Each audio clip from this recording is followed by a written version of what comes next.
Otep à tous, bien-aimés frères et sœurs. Joseph Kabila a échoué à Goma. Joseph Kabila serait même déjà en fuite vers le Rwanda.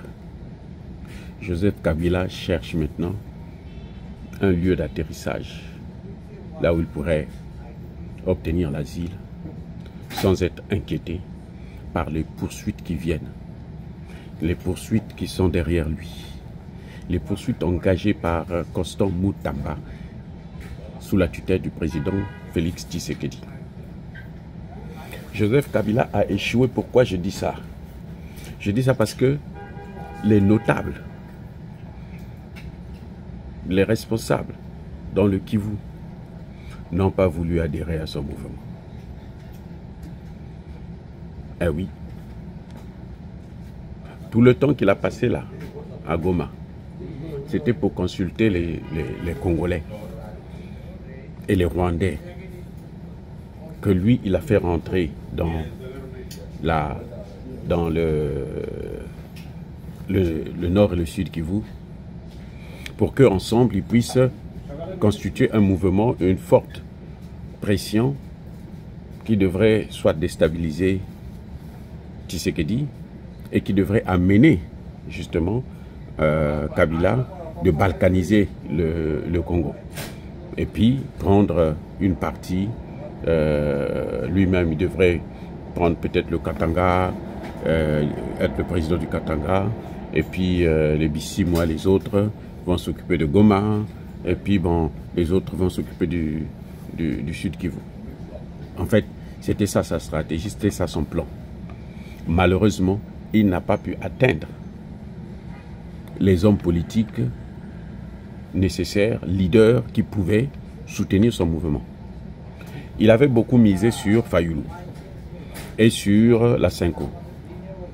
Mais vous avez vu que quand Fayulu est allé voir Tshisekedi, il a eu, comment dirais-je, il a demandé à ce que Tshisekedi puisse rencontrer la Senko.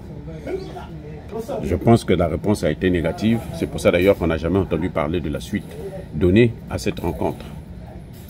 Donc Fayulu a échoué aussi au niveau de la Senko parce que c'est la Senko qui allait apporter justement la possibilité de faire en sorte que Tshisekedi et Kabila se rencontrent afin que Kabila puisse revenir en grande pompe comme un roi à Kinshasa et que on puisse proclamer l'impunité.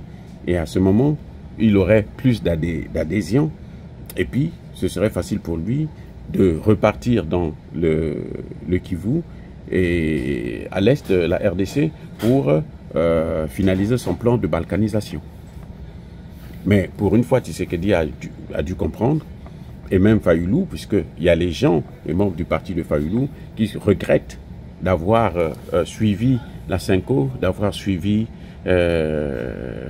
Kabila, parce qu'ils avaient eu justement des accords pour qu'ils puissent en aller jusqu'au bout.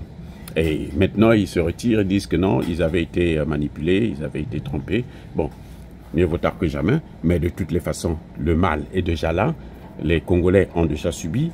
À cause de leur position, beaucoup de Congolais sont morts et que l'avenir politique de Fayulu devient maintenant problématique parce que Fayulu ne veut pas les accords avec les États-Unis. Fayulu dit qu'il faut attendre.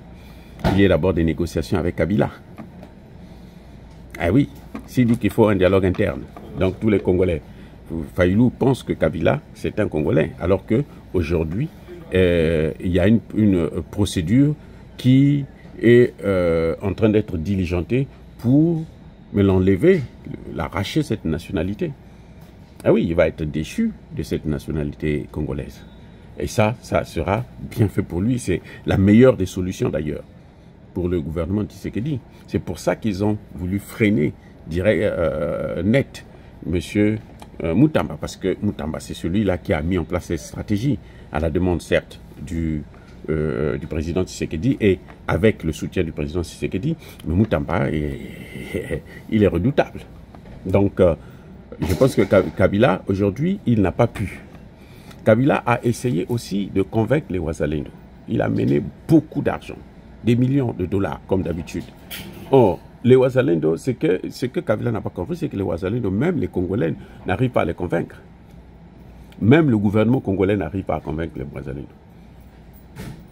C'est ça, la particularité des Wazalendo. Je ne sais pas comment ces gens-là ont été faits, comment Dieu les a créés. C'est des anges. Les Wazalendo, c'est des anges. Incorruptibles. Et pourtant, c'est les plus malheureux dans cette affaire. Ils ont perdu leur terre, ils sont pauvres, ils n'ont pas d'argent, ils n'ont pas de salaire, ils sont des volontaires, ils ne sont payés par personne, mais quand même ils tiennent le front jusqu'à aujourd'hui. L'armée congolaise, les généraux qui sont payés à prix d'or, ne foutent absolument rien, au contraire, ils exposent la RDC. Mais les Wazalendo sont en train de tenir ferme leur position sans corruption. Et là, Kabila a tenté aussi, à sa manière, pour venir aussi les corrompre, afin de les démobiliser. Ils ont refusé.